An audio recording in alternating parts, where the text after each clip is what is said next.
ماتم یا عزاداری اصل میں کسی خاص فرقے سے اس کا تعلق نہیں. یہ ذکر اس ہستی کا ہے کہ جس نے اسلام کو زندہ کیا ہے. اگر آج ہم چاہتے ہیں کہ ہم بھی زندہ رہیں تو ہمیں امام حسین کے اس مقصد کو زندہ رکھنا پڑے گا. اس سے قطعاً امام کے مشن کو فرق نہیں پڑے گا، یا امام کا کام جو ہے وہ آپ یہ کہیں کہ رک جائے گا اگر ہم یہ کام نہیں کریں. نہیں، ایسا بالکل نہیں ہے.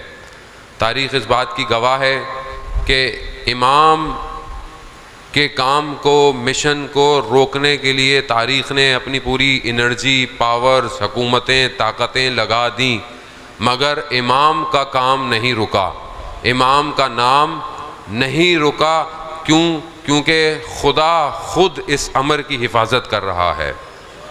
اب اگر ہم خود زندہ رہنا چاہتے ہیں، ہم چاہتے ہیں کہ ہم مردہ نہ ہوں، تو ہمیں اس عزاداری کو زندہ رکھنا پڑے گا. اور یہی وجہ ہے کہ آج آپ دیکھیں کہ پوری دنیا کے اندر ہر جگہ پر، ہر شہر، ہر ملک کے اندر جو ہے وہ امام حسین علیہ السلام کا ذکر ہو رہا ہے. یہ خدا کی طرف سے ایک نعمت ہے جو خدا نے ہمیں عطا کی ہے. اگر ہم اس نعمت کو صحیح یوٹیلائز نہیں کریں گے، صحیح فائدہ نہیں اٹھائیں گے، تو یہ نعمت خدا ہم سے لے لے گا. خدا قرآن میں کہتا ہے کہ ہم نے تمہیں نعمت دی، اگر شکر کرتے ہو تو میں اضافہ کر دوں گا، اور اگر کفر کیا تو یقیناً یہ نعمت سلب ہو جائے گی. اگر ہم چاہتے ہیں کہ صحیح مقصد کی طرح عزاداری آگے بڑھے اور آنے والی نسل جو ہے وہ صحیح پیروکار ہو، تو ہمیں اپنے زمانے میں اپنا فرض صحیح نبھانا پڑے گا. آج ہم بڑے آرام سے کہتے ہیں یہ ہو رہا ہے جی، وہ ہو رہا ہے، اس طرح ہو رہا ہے. کیوں ہو رہا ہے؟ کیونکہ ہم ہیں. کون سن رہا ہے؟ کون سنا رہا ہے؟ کون ساری چیزوں کو آرگنائز کر رہا ہے؟ ہم ہی ہیں. کوئی آسمان سے مخلوق تو نہیں اتری ہوئی جو دوسری مجلسیں کرا رہی ہے. کوئی اور تو نہیں ہے ایسی مخلوقات جو خلائی مخلوقیں اتر رہی ہوں تو آپ بولیں جی نہیں، ہم خود ہیں. ہمارا شعور کم ہو گیا ہے جو آج آپ کو ممبر سے عجیب عجیب سی گفتگو سننے کو مل رہی ہے. یہ ہمارا شعور ہے. اصل میں آپ کے اندر کی خواہشات ہماری زبان سے باہر آتی ہیں. اب آپ مثلاً جی ان کو مت بلائیے، یہ مولانا تو تبلیغ کریں گے، یہ مولانا تو یہ کریں گے، مولانا تو وہ کریں گے. اب کس کو بلائیں؟ ان کو بلائیں. کیوں؟ کیونکہ اصل میں آپ خود جو سننا چاہتے ہیں آپ اس کو بلاتے ہیں. یہ آپ کے اپنے اوپر منحصر ہے. وہ آپ اپنے گھر میں مجلس کرائیں، آپ اپنی محلے میں مجلس کرائیں، تو اگر آپ کو کوئی شخص بولے کہ مطلب یہ تو صحیح نہیں پڑتا، تو یقیناً آپ ہی میں سے کسی نے بلایا ہے، خود تو کوئی نہیں آیا. وہ آپ مجھے بولیں جی آپ مولانا صاحب خود ہی، میں تو خود نہیں آیا. مجھے تو یہ جوان بچے پچھلے 2-3 سال سے بلا رہے تھے، جو اللہ نے توفیق دی پاکستان آنے کی، تو میں آ گیا. ورنہ یہ بلا رہے تھے تو میں آیا. وہ نہیں بلاتے میں نہیں آتا.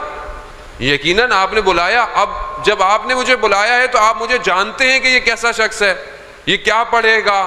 اور یقیناً جنہوں نے نہیں سنا ہوا ان کے لیے الگ ہے، لیکن جو جانتے ہیں، جو بلا رہے ہیں، وہ تو جانتے ہیں یہ کیسا شخص ہے.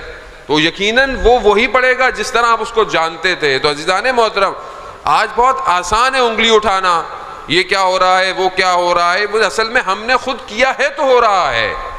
اگر آپ صحیح عزاداری کو قائم رکھیں یا رکھتے تو یہ حالت نہ ہوتی آج. وہ ہمیں لذت لینے کی عادت ہو گئی تھی ممبر سے. ممبر سے ہمیں جو ہے وہ بہت زیادہ مولانا صاحب واہ واہ نہ ہو تو مزہ نہیں آئے گا. وہ آپ مزے لینے آئے ہیں مجلس کے اندر، میں کیا کرنے آئے ہیں؟ آپ پہلے ڈیفائن کریں کہ مجلس میں آئے کیوں ہیں، مجلس میں آیا کیوں جاتا ہے، مجلس برپا کیوں ہوتی ہے، مجلس کا مقصد کیا ہے، مجلس کس کے نام پر ہوتی ہے، اور وہ شخص کون تھا کہ جس کے نام پر مجلس برپا کی جا رہی ہے. وہ شخص کون تھا جس نے کربلا میں قیام کیا. وہ شخص کون تھا جو اس شخص کے مقابلے پر تھا. یہ ساری چیزیں آپ کے لیے واضح ہونی چاہیے. وہ اگر آپ کے لیے واضح نہیں ہے، اور یقیناً مجلس واضح کرے گی، ممبر واضح کرے گا، لیکن اگر آج ہم اس مجلس یا ممبر کو کسی اور مقصد کے لیے استعمال کریں تو قصور کس کا ہے؟ عزیزان محترم، قصور ہمارا ہے. ہمارے اپنے نفسانی خواہشات ہیں جو ظہور کر رہی ہیں. اگر آج آپ بولیں بس مجلس اچھی ہو جائے، کیسے اچھی ہو؟ رش ہو، نیاز بہت اچھی ہو. یہی ہوتا ہے نا ہمارے ہاں. تو ظاہری بری بات نہیں ہے، آپ بہترین نیاز دیں، جتنا اللہ نے آپ کو دیا ہے آپ بڑھ چڑھ کر دیں، مولا کے معاملے میں کنجوسی نہ کریں۔ یہ الگ خرافات ہے، نہیں جی یہ تو نیازوں میں اتنا نہیں دیں نیازیں۔ اصفہان کا ایک شخص تھا، ایک عالم دین نے خواب بیان کیا کہ جیسے یہاں مجلس کراتے ہیں، وہاں متولی تھا اور وہ ہمیشہ سپانسر کرتا تھا، پیسے دیتا تھا جو بھی خرچ۔ تو اس انجمن نے کہا کہ جی خرچہ بہت زیادہ ہو گیا ہے، زیادہ خرچہ ہو گیا ہے۔ تو اس نے بولا مسئلہ نہیں ہے، اس نے بولا نہیں ہمیشہ سے زیادہ ہو گیا ہے، کہنا نسلاً۔ اس نے چیک دیا اور سائن کر کے بلینک چیک دے دیا کہ آپ جو بھی یہ خرچہ لکھ لو۔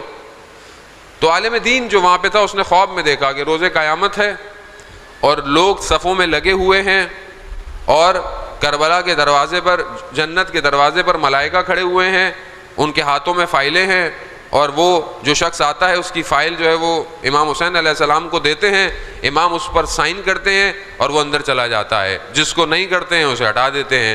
جب اس شخص کی باری آئی تو امام نے فائل لی اور بغیر دیکھے سائن کر دیے۔